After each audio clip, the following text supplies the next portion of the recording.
अस्सलाम वालेकुम। Programme night addition में हम आपको खुशामदीद कहते हैं। नाजरीन, गुज़श्ता रोज़ भारत की डिसइंफो लैब का जिक्र प्राइम मिनिस्टर ने कुछ ऐसे किया। कल प्राइम मिनिस्टर टेलीफोन पर आवाम के सवालों के जवाब दे रहे थे। उन्होंने भारतीय डिसइंफो लैब की गलत खबरों का सोर्स पाकिस्तान के सहाफ़ियों को करार दिया। प्राइम मिनिस्टर ने ये कहा कि कुछ सहाफ़ी पाकिस्तान में बैठकर डिसइंफो लैब को खबरें देते हैं जो पाकिस्तानी फ़ौज और पाकिस्तानी प्राइम मिनिस्टर के खिलाफ प्रोपेगेंडा करते हैं। क्या कहा प्राइम मिनिस्टर साहब ने, ज़रा सुनिए। आज़ादी राय है, ये एक मुल्क के लिए एक बहुत बड़ी नेमत है। मुझे सिर्फ मीडिया से इख्तलाफ तब होता है जब फेक न्यूज़ बनाई जाती है। मसलन ये जो EU की जो डिसइंफॉर्मेशन लैब में चीज़ें सामने आई हैं कि हिंदुस्तान ने फेक अकाउंट्स बनाए हुए हैं और उनको फीड कर रहे हैं पाकिस्तान से सहाफ़ी जो पाकिस्तान फौज और पाकिस्तान के प्राइम मिनिस्टर के खिलाफ प्रोपेगेंडा कर रहे हैं। मेरा सिर्फ उधर मसला होता है। ये एक बहुत बड़ा एलिगेशन है, लेकिन अच्छा हो कि प्राइम मिनिस्टर साहब उन सहाफ़ियों के नाम लें, इसको इन्वेस्टिगेट करवाएं कि जिन्होंने इस हवाले से इंफॉर्मेशन दी है, गलत इंफॉर्मेशन दे रहे हैं, गलत मालूमात दुनिया को देकर पाकिस्तान के ख़िलाफ़ प्रोपेगेंडा कर रहे हैं, ताकि जो अवाम है सहाफ़त और सहाफ़ियों को ऐसे शक की निगाह से ना देखे। आप सब सहाफ़ियों को एक लाइन में खड़ा ना करें। ये जो शकूक व शुबहात आपकी बात से कल पैदा हुए हैं, ये यकीनन प्राइम मिनिस्टर साहब को क्लियर करने चाहिए, उन सहाफ़ियों को बेनकाब करना चाहिए।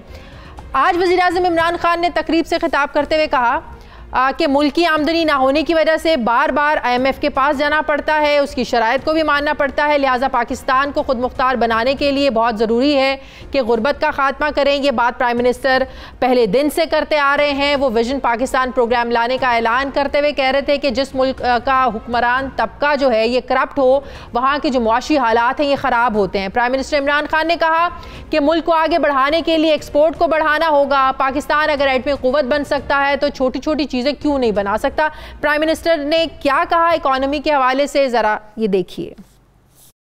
अगर इस मुल्क ने आगे बढ़ना है, जरूरी है कि हम अपनी एक्सपोर्ट्स बढ़ाएं। एक मुल्क अगर न्यूक्लियर वेपन्स बना सकता है, उसमें क्या मुश्किल है कि छोटी छोटी चीजें, सिर्फ इसलिए कि सिस्टम में रुकावटें हैं और अगर हम इंसेंटिवाइज कर दें तो सब कुछ बन सकता है, क्योंकि वेल्थ क्रिएशन एक्सपोर्ट्स के साथ होती है। और अगर एक्सपोर्ट्स नहीं बढ़ेंगी, थोड़ी देर के बाद फिर करंट अकाउंट का क्राइसिस आएगा, डेफिसिट होगा, IMF के पास जाना पड़ेगा, वो रिस्ट्रिक्शन लगा देंगे, वो इकोनॉमी को चोक कर देंगे और फिर हम उसी साइकिल के अंदर फंसे रहेंगे, एक लो ग्रोथ मुल्क का। और सब ये जानते हैं कि IMF PTI हुकूमत का वो सबसे बड़ा यूटर्न था जिस पर अपोजिशन ने बड़ी तनकीद की थी, लेकिन आजकल जो अपोजिशन है ये भी इख्तलाफात का शिकार है। खासकर मुस्लिम लीग नून खुद अंदरूनी इख्तलाफात में फंसी हुई है। नाजरीन, अगरचे मियाँ शहबाज शरीफ कश्मीर इलेक्शन में हमें कहीं नज़र नहीं आए, कैंपेन का हिस्सा नज़र नहीं आए, फिर ये खबरें गर्दिश करती रहीं कि वो मरीम नवाज़ के बयानिए को कश्मीर इलेक्शन में हार की वजह करार दे रहे हैं, जिस पर नवाज़ शरीफ नाराज़ होकर मीटिंग से ही उठकर चले गए थे। ऐसी एक मीटिंग का भी जिक्र हो रहा था और कहा जा रहा था कि शायद वो पार्टी ओहदे से इस्तीफ़ा दे रहे हैं और नवाज़ शरीफ को अपना लीडर जो है ना, वो हमेशा उन्होंने एक ही बात की है कि लीडर मेरा नवाज़ शरीफ है, लेकिन इख्तलाफात की खबरें भी सामने आती रहीं। जहां शहबाज शरीफ ने सियासी जमातों को माजी भुलाकर आगे बढ़ने की बात की है। कल उन्होंने एक इंटरव्यू दिया और कहा कि माजी में अगर फंसे रहेंगे तो हम आगे नहीं बढ़ सकते, तो बेहतर यह है कि माजी को भुलाया जाए और आगे बढ़ा जाए। कल शहबाज शरीफ ने यह भी कहा कि 2018 के इलेक्शन से पहले मुशावरत के बाद सही हिकमत अमली बनाते तो नवाज शरीफ चौथी मरतबा भी मुल्क के वज़ीर आज़म होते। बहरहाल ये जो सारी कन्फ्यूजन फैलाई जा रही थी शहबाज शरीफ साहब के इस्तीफ़े की, वो कल सब कुछ खुलकर सामने आ गया। उन्होंने कहा कि पार्टी कायद नवाज शरीफ ही रहेंगे, लेकिन बयानिया मगर अपना अपना है, इख्तलाफात हो सकते हैं। आज़ाद कश्मीर इलेक्शन हारने के बाद नून लीग में इख्तलाफात की खबरें जिस तरह मंजर आम पर आई, कल के इंटरव्यू के बाद वो सारी अफवाहें ख़त्म हो गई। दूसरी तरफ वफाकी वज़ीर दाखिला शेख रशीद ने अपोजिशन लीडर शहबाज शरीफ को मिल बैठने की दावत दी है। शेख रशीद ने कहा है कि शहबाज शरीफ माजी को बुलाकर आएँ, माजी के मुज़ाकरात के जो दरवाजे हैं खुले हैं और अगर वो माजी को भुलाकर बात करना चाहते हैं तो इलेक्ट्रॉनिक वोटिंग मशीन से बिस्मिल्लाह करें, जबकि हुकूमत की तरफ से इंतखाबी इस्लाहात के लिए जो ऑर्डिनेंस 2021 पेश किया गया था, इसकी आईनी मुद्दत अगले महीने ख़त्म होने जा रही है। लिहाजा हुकूमत ने मजीद 120 दिन की तौसी की तैयारी कर ली है। हालांकि इस ऑर्डिनेंस की मुखालिफत में करारदाद असम्बली में भी ये पास हो चुकी है। हालांकि इस्लामाबाद हाई कोर्ट ने 2 दिन पहले इंतखाबी इस्लाहात ख़ास तौर पर इलेक्ट्रॉनिक वोटिंग मशीन के हवाले से सख्त तनकीद की थी। चीफ जस्टिस अतर मिनल्ला ने कहा था कि इलेक्शन 2 साल के बाद होने हैं, लेकिन इलेक्ट्रॉनिक वोटिंग मशीनों का ऑर्डिनेंस पहले आ गया है, मशीनें भी आ गई हैं। अगर ये ऑर्डिनेंस एक्ट ऑफ पार्लियामेंट ना बन पाता तो मशीनें खरीदने पर जो पैसे लगे हैं वो ज़ाया हो गए थे। अब बात यह है कि ना तो election commission of Pakistan electronic voting के हक में नज़र आ रहा है, ना ही अपोजिशन इंतखाबी इस्लाहात में नज़र आ रही है संजीदा।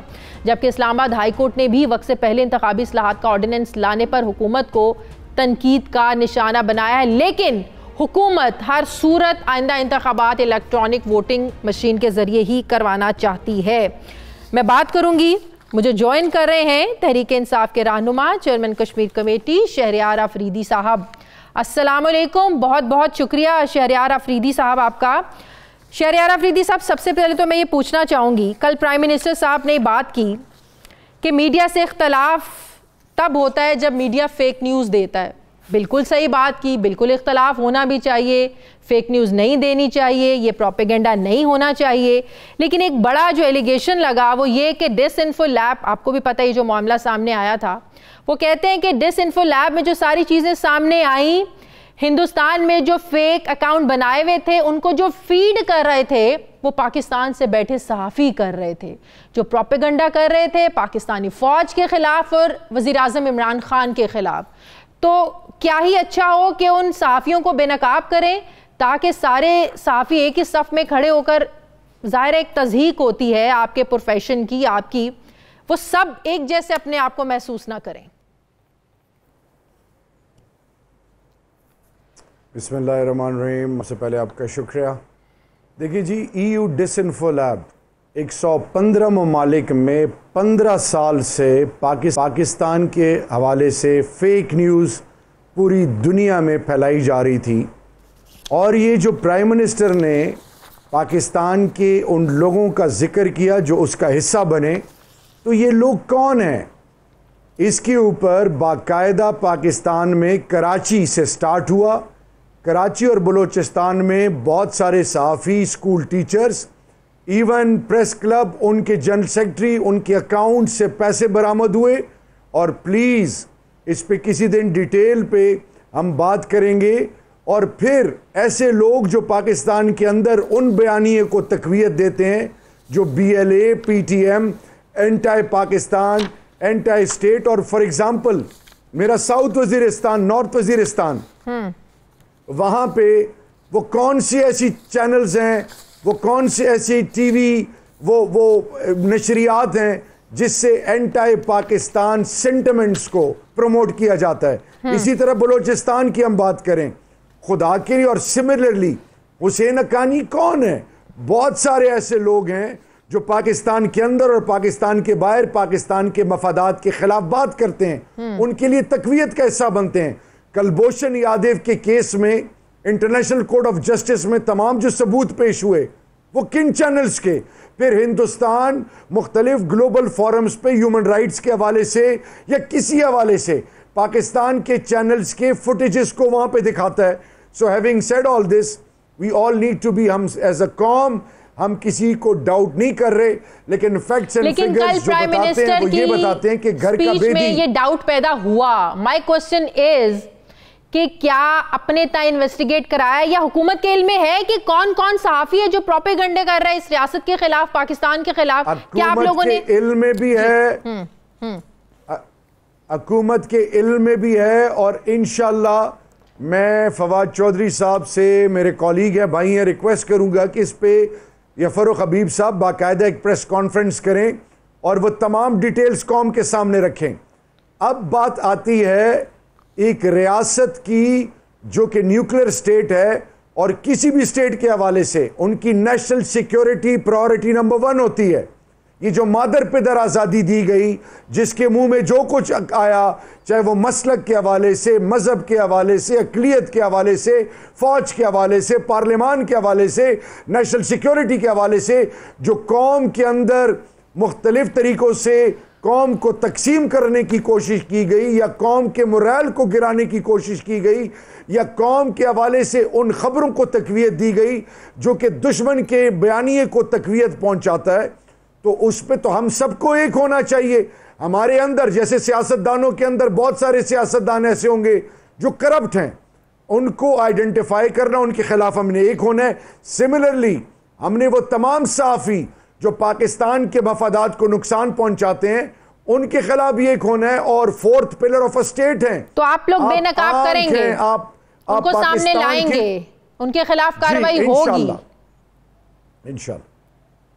इंशाल्लाह। ऑलरेडी कार्रवाई हो चुकी है, जो अरेस्ट हो चुके हुए हैं, वो जिन्होंने पैसे लिए बाहर से, वो पैसा किधर से आया, उनके अकाउंट में कैसे पहुंचा, everything is in black and white, and that will be shared with you इंशाल्लाह। तो ये डिटेल्स अवाम के साथ हम उम्मीद करते हैं कि आप लोग जल्द शेयर करेंगे, क्योंकि सिर्फ ये जेनेरिक बातें करने से, क्योंकि कल से जब से प्राइम मिनिस्टर ने ये बात की है, एक कंफ्यूजन सी फैली हुई है, क्योंकि सारे सहाफ़ी एक सफ में, एक लाइन में आकर खड़े हो गए हैं। तो हम उम्मीद करते हैं, जेनेरिक नहीं है, आपके पास रेलेवेंट सोर्सेज हैं, आप रीच आउट कर सकते हैं, आप इसको वेरीफाई कर सकते हैं, FIA से कर सकते हैं, IB से कर सकते हैं, पाकिस्तान की इंटेलिजेंस एजेंसी से कर सकते हैं, फिर आप कराची वो प्रेस क्लब से आप पता करवा सकते हैं कि कौन था, किसको अरेस्ट किया गया, वो टीचर्स, वो स्कूल टीचर्स के अलावा वो तमाम सहाफ़ी कौन थे।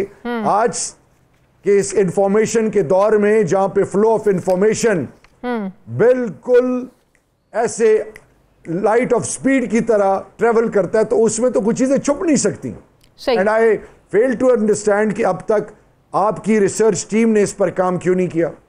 नहीं, हम तो ये पूछ रहे हैं, मैं तो ये जानना चाह रही हूं कि कब प्रेस कॉन्फ्रेंस होगी, कब उनको बेनकाब किया जाएगा, कब पूरी आवाम के सामने लाया जाएगा। प्राइम मिनिस्टर, एक रिस्पॉन्सिबल प्राइम मिनिस्टर, एक प्राइम मिनिस्टर जब ये चीज कौम को उसके साथ शेयर करता है, तो वो आए बाएं शाएं थोड़ी होगी, वो बेस करेगी एक ऑथेंटिसिटी पे, और इंशाल्लाह हम वो तमाम चीजें कौम के साथ शेयर कर रहे हैं और करने के लिए तैयार हैं, जिससे हम कौम को एक कर सकें इंशाल्लाह। सही। अभी आप कुछ देर पहले एक टीवी चैनल पर बैठे हुए थे, मुस्लिम लीग नून के अताउल्लाह तारड़ से नैब रिफॉर्म्स के बारे में बात हो रही थी। अब वो किसी सूरत नैब रिफॉर्म्स पर हुकूमत के साथ बात नहीं करना चाहते हैं। वो कह रहे थे, आप भी बैठे हुए थे प्रोग्राम में, कि हमने जो भुगतना था भुगत लिया, हमने जेलें काटनी थी काट ली, केसेस हम पर बनाने थे आप लोगों ने बना लिए। अब उनका इशारा है कि ये बारी आप लोगों पर भी आ सकती है, वक्त आप लोगों पर भी आ सकता है। तो नैब रिफॉर्म्स अगर नहीं होंगी, तो मेरा भी आपसे सवाल ये है कि पीपल्स पार्टी भी इस शिकंजे में आई, आज नून लीग भी इस शिकंजे में है, और ये दोनों पार्टियां वो पार्टीज हैं जो माजी में गलती कर चुकी हैं नैब रिफॉर्म्स ना करने की। कल को कहीं आप लोगों के गले में ना फंस जाए ये सब कुछ, क्या करेंगे? अच्छा, मैं एक दुआ मांगूंगा, उसमें मैं आपसे रिक्वेस्ट करूंगा कि आप आमीन ज़रूर कहिए। मेरी तो ये दुआ है कि जिसने पाकिस्तान के साथ खयानत की है, पाकिस्तान का माल खाया, यतीमों नादारों का, अल्लाह उनको इबरत बनाए ताकि आने वाली नस्लों के लिए वो मिसाल हो। एक दूसरी चीज़, डरेंगे वो जब हमने तहरीक इंसाफ के अरावल दस्ते में हिस्सा लिया, तो हमने बलाओं से टकराना शुरू किया जिसमें हमारी जानें जा सकती थी। हमें बड़ी थ्रेट्स आई। इमरान खान और उसकी टीम, तवक्कल अल्लाह, हक और सच का साथ, खुददारी, इंसानियत और इंसाफ, ये हमारा स्लोगन है। अगर हमारे अंदर कल्प्रिट्स बैठे हैं जो लूट मार कर रहे हैं, जो इमरान खान की 24 साल की मेहनत के साथ अगर कोई खिलवाड़ कर रहा है, तो अल्लाह उसको ऐसी इबरत बनाए ताकि आने वाली नस्लों के लिए एग्जाम्पल हो। हम डरने वाले नहीं हैं। सवाल ये है, कौम को आज ये बताना है कि नैब रिफॉर्म्स नैब किसने बनाई, नैब के ऊपर अगर आज एतराज़ात हैं तो उनके हैं। तो अगर आप पार्लियामान में नहीं आएंगे और उसको ठीक नहीं करेंगे और धमकियां देंगे, तो ये तो उनकी ये सोच की अक्कास है कि वो कह रहे हैं कि जी आप भी तैयार हो जाएं। हम हर चीज के लिए तैयार हैं, अब भी तैयार हैं, पहले भी तैयार थे, बाद में भी तैयार हैं। नंबर 1। नंबर 2, अब जब इंस्टीट्यूशंस बनाने की बात आए, रिफॉर्म्स की बात आए, चाहे वो CNS कोर्ट हो, चाहे वो फिर क्रिमिनल जस्टिस सिस्टम हो, जुडिशियल सिस्टम हो, फिर ये जो रोना रोते हैं इलेक्टोरल रिफॉर्म्स हो कि जी ये हो गया, वो हो गया, फलानी चीज हो गई, जुल्म हो रहा है, तबाही हो गई। तो भाई तुम उस तबाही का ऐसे इसलिए हो कि तुम पार्लियामान की तरफ आते नहीं हो, उसका सोल्यूशन ढूंढते नहीं हो। सिर्फ मैं ना मानूं कि एक आपने रिट लगाई हुई है, एक जिम्मेदार पॉलिटिकल पार्टीज के तहत उनकी इखलाकी जिम्मेदारी है कि पार्लियामान में आए और हम इंस्टीट्यूशंस बनाएं। आखिरी सवाल शहरयार अफरीदी साहब, तमाम स्टेक होल्डर्स कोई भी कानून से बालतर ना हो। शहबाज शरीफ साहब माजी को भुलाकर आगे चलने की बात कर रहे हैं, क्या हुकूमत इसको भी एनआरओ के तासुर में लेगी? अगर वो आप लोगों से बात करना चाह रहे हैं, मुज़ाकरात या मुख्तलिफ इशूज़ पर बैठना चाह रहे हैं, आप लोग तैयार हैं बैठने के लिए? शहबाज शरीफ साहब के साथ हुकूमत बैठेगी, बात करेगी?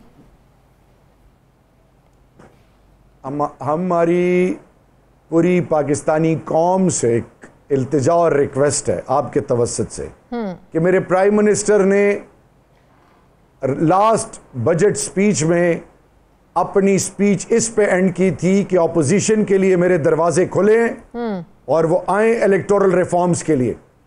मेरा प्राइम मिनिस्टर पहले दिन से 2018 अभी ओथ नहीं लिया था, तब से उन्होंने ऑपोजिशन को एक दफा फिर हम बता रहे हैं कि जिन्होंने खयानत की है करप्ट प्रैक्टिसेस में या जिनके ऊपर केसेस अदालतों से अपने आप को क्लियर करें, लेकिन इस मुल्क को बनाने के लिए, संवारने के लिए हम सबको वेलकम करते हैं। आए, अपना हिस्सा डालें। और रही बात एक चीज की, वो है पाकिस्तान को मजबूत बनाने के लिए सब ने अपना हिस्सा डालना है और पाकिस्तान मजबूत होगा तो हम सब मजबूत होंगे। पाकिस्तान पे कोई और कॉम्प्रोमाइज या दूसरी बात हो नहीं सकती। अल्लाह और अल्लाह के रसूल के बाद धरती मां पर सब कुछ कुर्बान।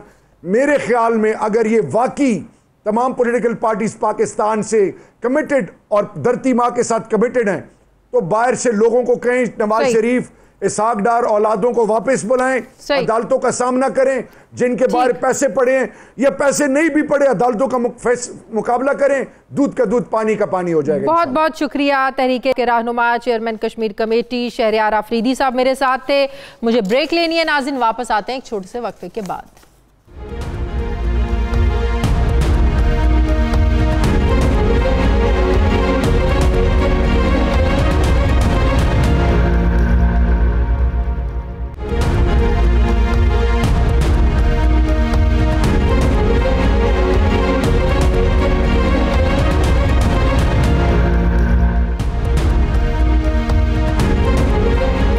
ब्रेक के बाद एक बार फिर से आपको खुशामदीद कहते हैं। नाजरीन, भारत को अक़वाम मुत्तहिदा की सलामती काउंसिल की 1 महीने के लिए सदारत एक ऐसे वक्त में मिल रही है जब मोदी हुकूमत जैसी मजहबी शिद्दत पसंदी और तासुब अपने इंतहा पर है और पाकिस्तान की मुखालिफत का कोई मौका भारत हाथ से नहीं जाने देता। ये सदारत एक ऐसे वक्त में मिल रही है जब यूरोप और दूसरे मगरबी ममालिक में EU डिसइंफोलैब जैसे प्रोपेगेंडा फैलाने वाले भारतीय नेटवर्क्स पकड़े जा रहे हैं, जिनके ज़रिए भारत पाकिस्तान को दहशतगर्दी के साथ जोड़ने की अनथक कोशिशें कर रहा है।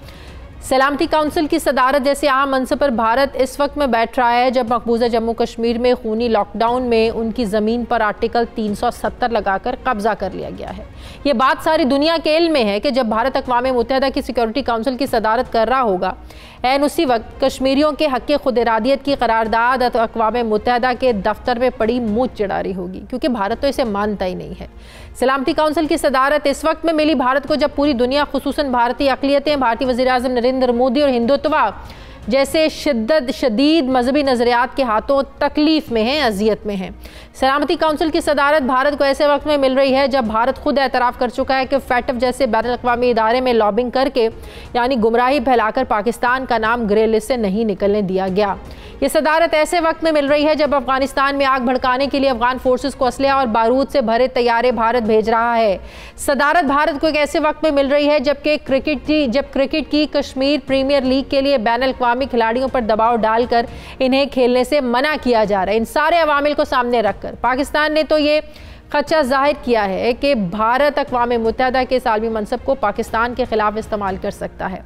पाकिस्तान के सफ़ीर मुनीर अकरम यहाँ तक कह चुके हैं कि भारत यकीनी तौर पर सलामती काउंसिल की सदारत को दहशतगर्दी समेत मुख्तलिफ मामलात पर अपने बयानिए के फ़रोग़ के लिए इस्तेमाल करेगा और पाकिस्तान के जो मामलात हैं उन पर नज़र रखकर पाकिस्तान के ख़िलाफ़ साजिश करेगा। जहाँ भारत कौमी सलामती की सदारत में मतनाज़ हैसियत रखता है, वहाँ अफ़गानिस्तान में तालिबान की मुखालफत भी करता है। आज अफ़गान सदर अशरफ गनी ने वज़ीर-ए-आज़म इमरान खान के बयान की तस्दीक करते हुए अमरीका को इल्ज़ाम दिया है कि अफ़गानिस्तान में अमन की ख़राबी की सारी जिम्मेदारी अमरीका पर आयद होती है। तालिबान की पेशकदमी को रोकने के लिए हरात के मुख्तलिफ इलाकों में अफ़गान फोर्सेस फ़ज़ाई हमले भी कर रहे हैं, जबकि ज़मीनी लड़ाई में कई जाने की इत्तला है। जबकि तालिबान बड़े देहाती रकबे अपने कब्ज़े में कर चुके हैं। नाजरीन, यूरोपीय पार्लियामेंट के 16 मेंबरान ने यूरोपीय यूनियन को ख़त भेजा है जिसमें ज़ोर दिया गया है कि मसला कश्मीर को अक़वाम मुत्तहिदा की करारदादों के मुताबिक हल किया जाए। सारे मामले पर मैं बात करूंगी। मुझे ज्वाइन कर रहे हैं चेयरमैन कायमा कमेटी सन बराए डिफेंस मुशाहिद हुसैन सैयद साहब। अस्सलाम वालेकुम, बहुत बहुत शुक्रिया मुशाहिद हुसैन साहब आपका। मुशाहिद साहब, भारत को अक़वाम मुत्तहिदा की सलामती काउंसिल की सदारत मिलना ये पाकिस्तान के लिए किस कदर टेंशन की बात है? आप समझते वो भारत जिसने पाकिस्तान को ग्रे लिस्ट में रखने के लिए FATF को इस्तेमाल किया, जिसका बरमला एतराफ़ भी किया भारतीय वज़ीर ख़ारजा ने, तो ऐसी सारी सिचुएशन में भारत को सलामती काउंसिल की सदारत मिलना कितनी बड़ी टेंशन हो सकती है पाकिस्तान के लिए? अस्सलाम वालेकुम शाजिया साहिबा और आपके व्यूअर्स को मेरी तरफ से बड़ा अस्सलाम वालेकुम। ये आपने बिल्कुल सही फरमाया कि भारत से, हिंदुस्तान से हमें कोई खैर की तवक्को नहीं है, बल्कि जहां मुमकिन हो, चाहे वो फील्ड हो क्रिकेट की, चाहे वो फील्ड हो फाटफ की, चाहे वो फील्ड हो EU के डिसइंफॉर्मेशन लैब की, या पाकिस्तान के खिलाफ प्रोपेगेंडा के लिए, या पाकिस्तान को अदम इस्तेहकाम करने के लिए, तो हिंदुस्तान की पूरी कोशिश होगी कि जिस तरीके से पाकिस्तान पर कोई मनफी असर करे। लेकिन ये है कि UN सिक्योरिटी काउंसिल में वो सदर जरूर बन गया है रोटेशन के तहत, क्योंकि वो मेंबर है सलामती काउंसिल का 1 माह के लिए, और ये बड़ा अहम महीना है। लेकिन मेरे ख्याल में उसमें चाइना भी है, रूस भी है, और हमारे दोस्त भी उस UN सिक्योरिटी काउंसिल में है। तो इतना मनफी रोल अगर वो चाहे भी तो बहुत आसानी से इस्तेमाल नहीं कर सकते। वो हो सकता है कि कुछ शायद भारत के FATF पर असर रसूख देखकर आपको नहीं लगता कि हमें बहुत ज्यादा चौकस होना चाहिए और ये समझ जाना चाहिए कि भारत की लॉबी बहुत स्ट्रांग है? भारत की देखें जी, लॉबिंग भी स्ट्रांग है, और भारत की पॉलिसी, जो हिंदुस्तान की पॉलिसी पाकिस्तान की तरफ है, वो बड़ी वाज़ेह, उसमें क्लैरिटी है। हमारी पॉलिसी में थोड़ा सा मुझे लगता है कि हम वाज़ेह नहीं हैं। हाल ही में हमें बताया गया कि जी हिंदुस्तान से अंदिया आया है कि वो कश्मीर पर बात करेंगे, वो हर चीज पर बात करने को तैयार हैं, और यहाँ लोग बड़े खुश हो रहे थे, बड़े इत्मीनान इजहार कर रहे थे। हालांकि वो भूल गए, और मुझे याद है चंद माह पहले मुझे वजीर खारजा शाह महमूद कुरैशी साहब ने एक डॉसिये पेश किया था 40 सफ़े का, dossier on Indian state terrorism against Pakistan, और उसमें उन्होंने बताया था, और ये शवाहिद के साथ, कि 87 रॉ के ट्रेनिंग कैंप्स हैं पाकिस्तान के खिलाफ, 66 अफगानिस्तान के सरजमीन में और 21 हिंदुस्तान की सरजमीन में। और उससे पहले आपको याद होगा कि यूरोपियन यूनियन में जो डिसइंफो लैब है ब्रसल्स में, उन्होंने कहा था कि 950 वेबसाइट्स हिंदुस्तान पिछले 15 साल से इस्तेमाल कर रहे हैं पाकिस्तान को बदनाम करने के लिए। तो उनका एक मुनज़्ज़म एक मौक़िफ़ है, कैंपेन है, पाकिस्तान दुश्मनी वाज़े है। वो तो वर्ल्ड कप में मैच हार गए ताकि पाकिस्तान को मौका ना मिले वर्ल्ड कप में शिरकत का, और अभी भी वो कश्मीर प्रीमियर लीग को सैबोटाज कर रहे हैं। तो उनका सतह पर मनफी किरदार है, लेकिन हमारे पास भी ऑप्शंस हैं, हमारे दोस्त भी हैं, और हम जरा दबंग तरीके से इसको फेस करें और अपनी भी एक क्लियर इंडिया पॉलिसी बनाएं। सही, लेकिन अक़वाम मुत्तहिदा में जो करारदादें पड़ी हैं कश्मीर के हवाले से दहाइयों से, और जो मुंह चढ़ा रही हैं, क्योंकि भारत उन करारदादों के मुताबिक कोई बात करने को तैयार नहीं है, वो तो मानने को भी तैयार नहीं है। तो क्या इस हवाले से भी आप समझते हैं कि भारत की ये साजिश है, इस फोरम को इस्तेमाल करेगा मजीद भारत कश्मीर के खिलाफ? देखें जी, बड़ी इंटरेस्टिंग आपने बात की UN रेजोल्यूशंस की। आप देखेंगे पिछले महीने में 3-4 मुख्तलिफ बयान आए हैं, 30 जून को UN secretary general Antonio Guterres ने, जो international day of the child, बच्चों का दिन होता है, उस दिन एक वाज़ेह बयान दिया कि जो हिंदुस्तान ज्यादती और जुल्म कर रहा है कश्मीरी बच्चों के खिलाफ, 113 बच्चे शहीद किए हैं, 40 को नाबीना किया है और जख्मी किया है। जो पैलेट गन्स हम शिकार के लिए इस्तेमाल होते हैं जानवरों के, वो बच्चों के खिलाफ इस्तेमाल हो रहे हैं मकबूजा कश्मीर में। और यूएन सेक्रेटरी जनरल ने बयान दिया। परसों आपने देखा होगा कि 18 मेंबर्स हैं यूरोपियन पार्लियामेंट के, मुख्तलिफ पार्टीज के, उन्होंने खत लिखा यूरोपियन कमीशन को कि ये हिंदुस्तान ज्यादती कर रहा है कश्मीर के अंदर। उससे पहले एक है सेनेटर मेनेंडेज, रॉबर्ट मेनेंडेज, जो खारजा अमूर कमेटी है अमेरिकन सेनेट की, उसके चेयरमैन है। उन्होंने खत लिखा अमेरिकन वजीर दिफा को, जनरल ऑस्टिन, जब वो दिल्ली जा रहे थे 2 माह पहले, कि जी आप इंसानी हकूक की खिलाफ वर्जियों का इशू रेज करें। तो इसका मतलब है कि बैनुल अक़वामी बरादरी में भी इसको पूरा एहसास है कि जुल्म और ज्यादती हो रही है। तो कश्मीरी कौम का, अवाम का केस तो बड़ा मजबूत है, हम इसको आगे लेके चले। आज हम आपसे बात कर रहे हैं, 2 तारीख है, 3 दिन बाद 5 अगस्त होगा जब हिंदुस्तान ने जबरदस्ती कब्जा किया। तो हमें चाहिए कि इस इशू को फैक्ट शीट इशू करें, इंटरनेशनल कैंपेन मोबिलाइज करें, पार्लियामेंट्री डिप्लोमेसी करें। आप जैसे लोग जो मीडिया में मौसर लोग हैं, आपको आपकी आवाज सुनी जाती है, वो की जाए। तो एक सिर्फ सरकारी हुकूमत नहीं कुछ कर सकती, ये पूरी नेशन का इशू है। और मैं समझता हूँ पाकिस्तान में कश्मीर वो इशू है जिसमें बड़ी जबरदस्त बात की आपने। इसी से जुड़ा एक सवाल पूछना चाहती हूँ। आपने कश्मीर इलेक्शन कैंपेन के दौरान जो कुछ हुआ आपके सामने है, ऑपोजिशन हो, हुकूमत हो, सिर्फ इल्ज़ाम तराशियों के अलावा हमें कुछ नज़र नहीं आया। तो ऐसी सिचुएशन में जब कश्मीर की ज़मीन पर खड़े होकर ऑपोजिशन हुकूमत पर, हुकूमत ऑपोजिशन पर इल्ज़ाम लगाए, जब ऑपोजिशन ये कहे कि इमरान खान जो है ना वो मोदी को कश्मीर बेच दिया है, तो ऐसी सूरत हाल में, इस सिचुएशन में जब भारत ऑलरेडी कश्मीरियों पर इतना नरेंद्र मोदी जुल्म कर रहा है, हम क्या मैसेज दे रहे हैं कि आप तो एक दूसरे पर इल्जाम लगा रहे हैं कश्मीर बेचने का, तो दुनिया से कौन सा कश्मीर लेने की आप बात करते हैं? किन कश्मीरियों को आजाद करवाने की आप बात करते हैं? सिर्फ एक सियासत के लिए, क्या अपनी इक़्तिदार के लिए?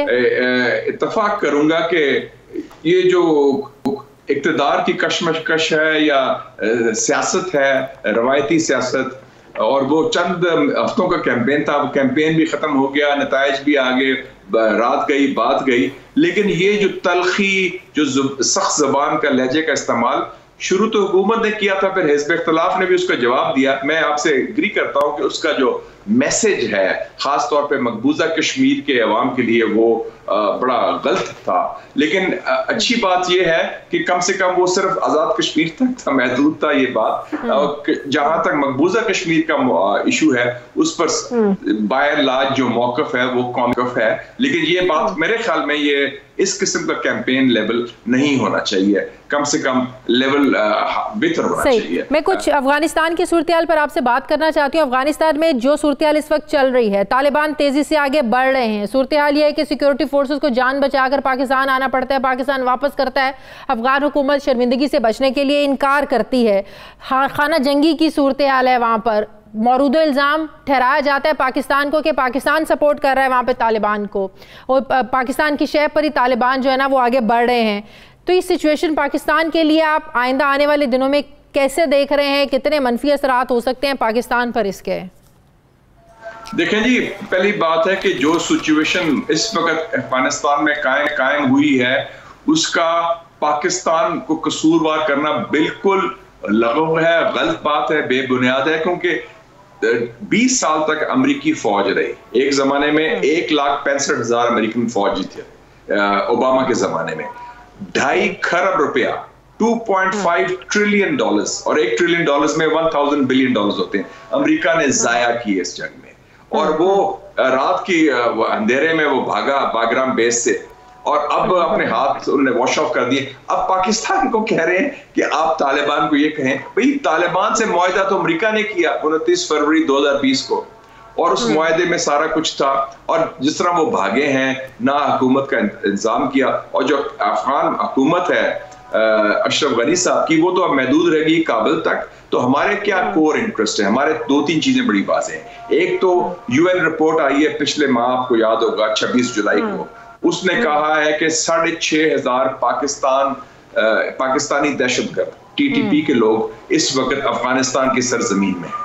तो हमें खदशा है कि अदम इस्तेकाम, और ज्यादातर उनका ताल्लुक हिंदुस्तान की रॉ से भी है। आपको मालूम ही है कि हिंदुस्तान भी अफगानिस्तान की सरजमीन अफगान इंटेलिजेंस के साथ मिलकर, जो उनकी एजेंसी है NDS, वो इकट्ठे मिलकर पाकिस्तान के खिलाफ एक्टिविटी करते हैं। एक तो ना अफगान सरजमीन हमारे खिलाफ इस्तेमाल हो और ना हम अपनी सरजमीन किसी के खिलाफ इस्तेमाल करने दें, किसी हमसाये के खिलाफ। दूसरी बात है कि अगर खाना जंगी खुदा न खास्ता बढ़ती है या और लड़ाई बढ़ती है तो हमें खतरा ये भी है कि खदशा भी है बल्कि कि और महाजरीन ना निकल आए।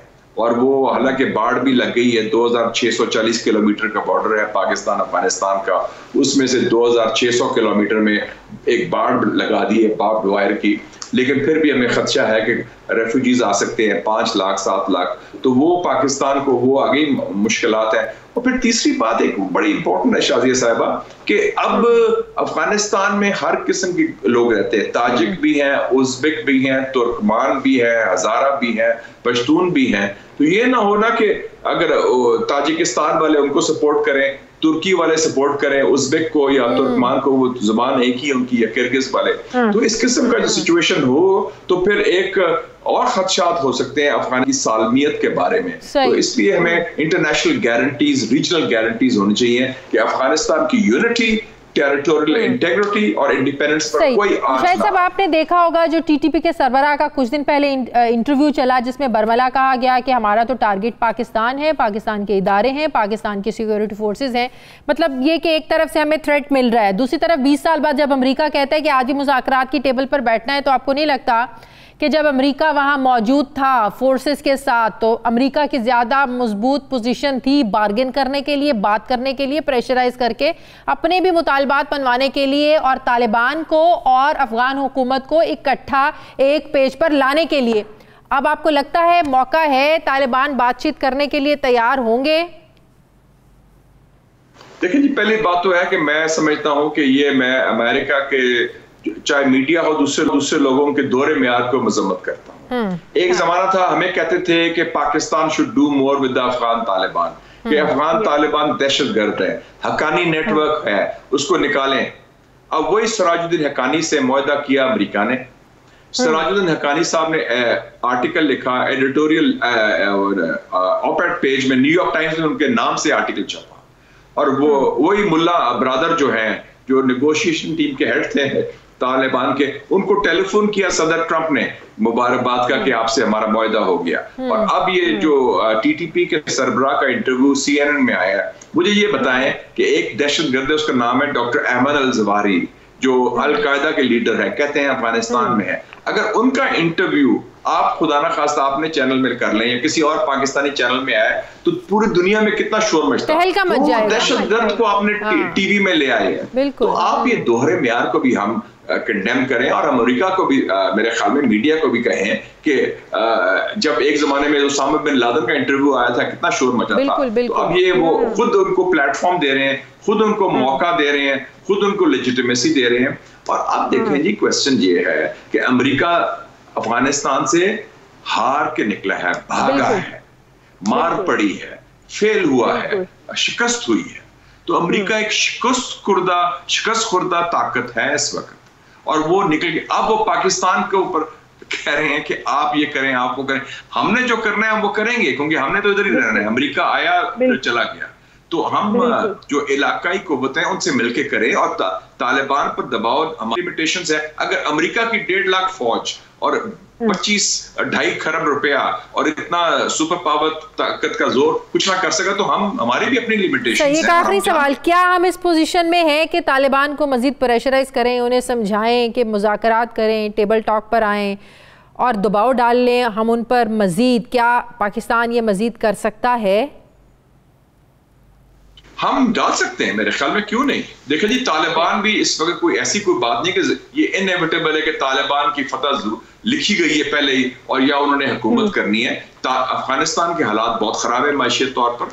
पाकिस्तान को चाहिए कि चीन, रूस, ईरान और वस्ती एशिया की रियासत से मिलकर तालिबान पर दबाव डाले एक इशू पर कि ये जो तशद्दुद का इस्तेमाल है खत्म करे और जंगबंदी करे और मुज़ाकरात की टेबल पर आए। ये अकेले पाकिस्तानी कर सकता, सबको मिलकर करे और अमेरिका को भी कहे कि आप तो गन डाल के भाग गए हैं, आप भी अपना रोल अदा करें। तो मैं ख्याल ये मुमकिन है, किया जा सकता है और करना चाहिए। बहुत शुक्रिया मुशाहिद हुसैन सैयद साहब, चेयरमैन कायमा कमेटी सेनेट बराए डिफेंस, बहुत शुक्रिया आपका।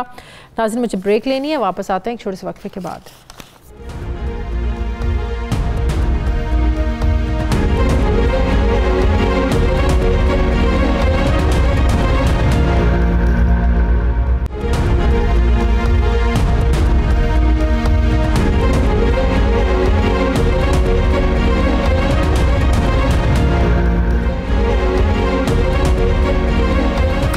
ब्रेक के बाद एक बार फिर से आपको खुशामदीद कहते हैं। नाज़रीन, कोरोना वायरस ने एक बार फिर से सूरत हाल बड़ी संजीदा कर दी है। आज प्राइम मिनिस्टर इमरान खान की सरबराही में NCOC का इजलास हुआ। इजलास के बाद चेयरमैन NCOC असद उमर ने मीडिया से बात करते हुए कहा कि वज़ीर आज़म से मंजूरी लेने के बाद हमने कुछ फ़ैसले किए हैं, जिसके तहत कारोबार रात 8 बजे तक बंद हो जाएंगे, जबकि हफ्ते में 2 छुट्टियों का भी फ़ैसला किया गया है।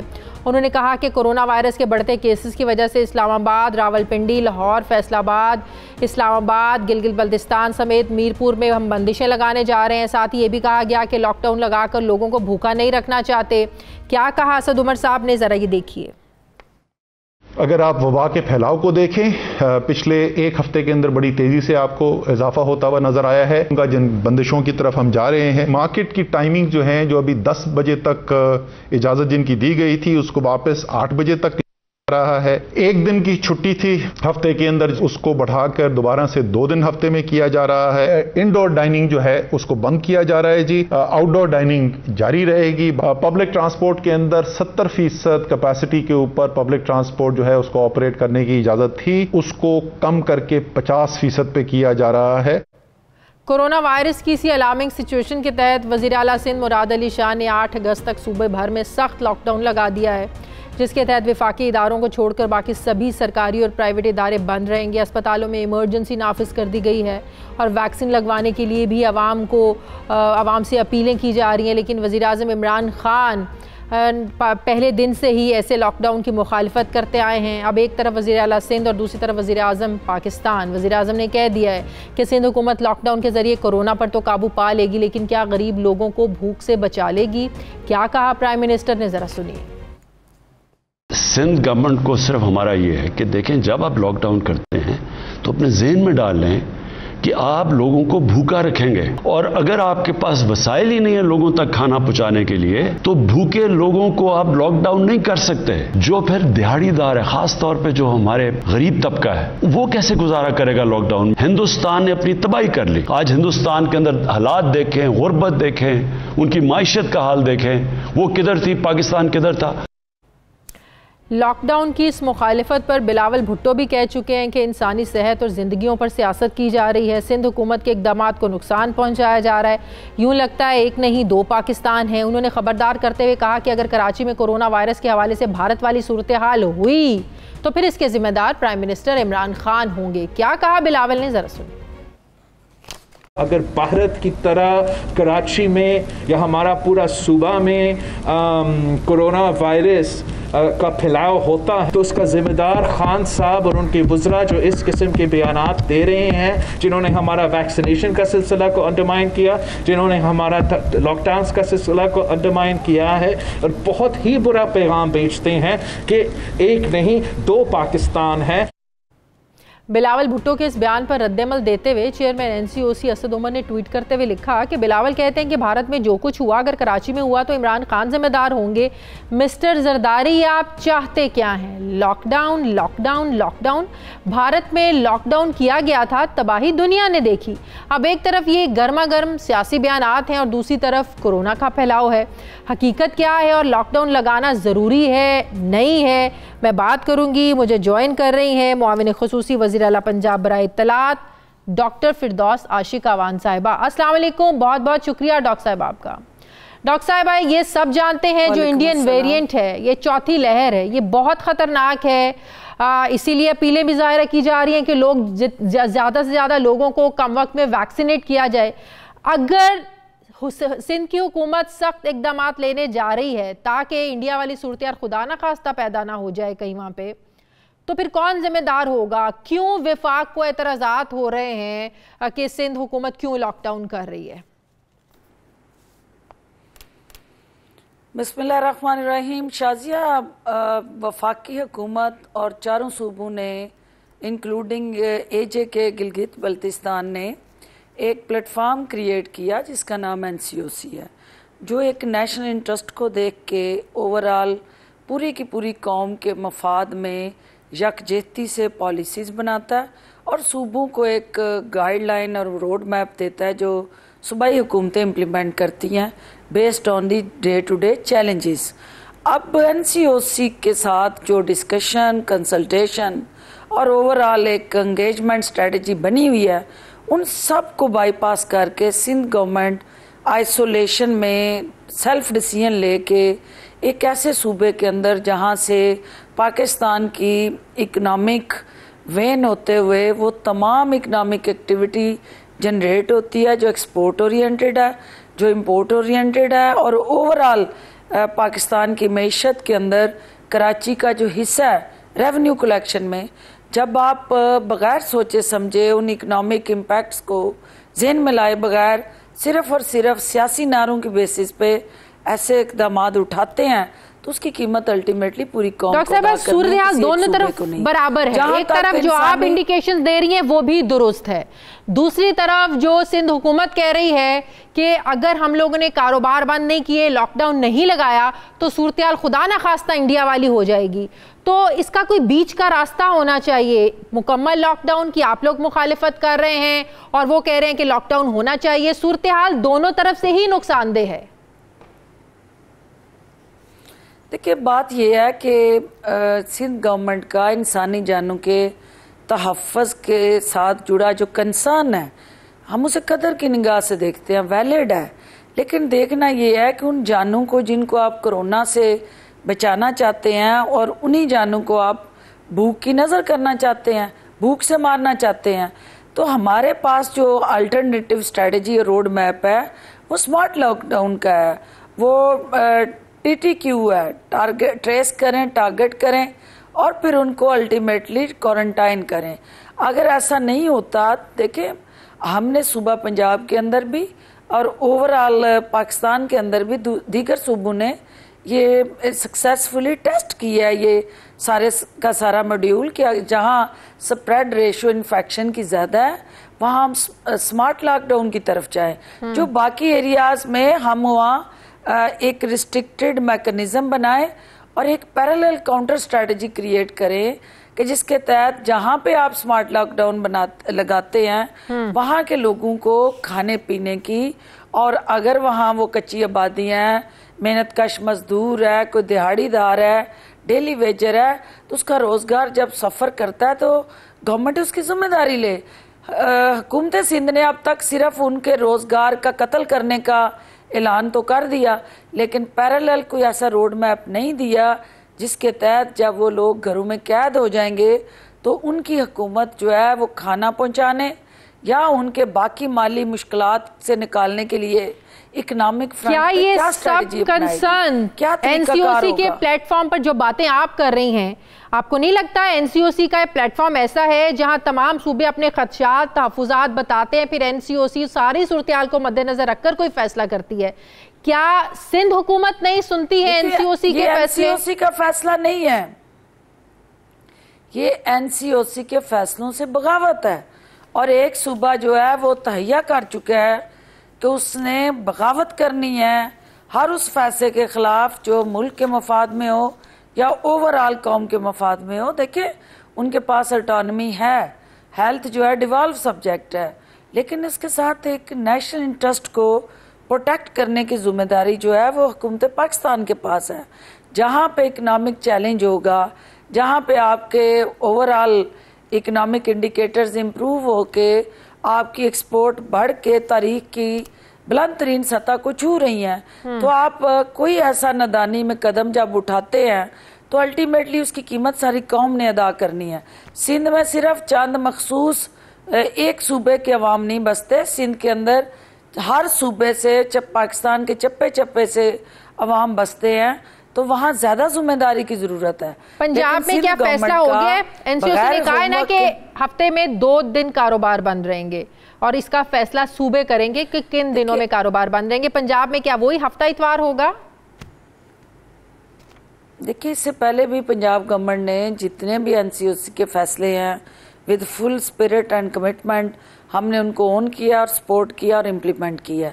अब भी जो है एनसीओसी, हमारा ये बिलीफ है कि उसकी तरफ से कोई रोड मैप आता है या कोई ऐसा वे फॉरवर्ड आता है, हिकमत अमली आती है, तो वो आवाम के मफाद में आती है, वो कौम के मफाद में। पंजाब हुकूमत ने क्या फैसला किया? हफ्ता और इतवार तो सब बंद रहेगा। हम देखिए, ये उनकी रिकमेंडेशंस आई हैं, उन पे हम हमारी अपनी सूबे के अंदर एक कोरोना कमेटी बनी हुई है जिसमें सारे स्टेक होल्डर बैठ के कंसल्टेशन से उन रिकमेंडेशन का जायजा लेते हैं। उसके बाद चीफ मिनिस्टर साहब हतमी उस पर मंजूरी देते हैं।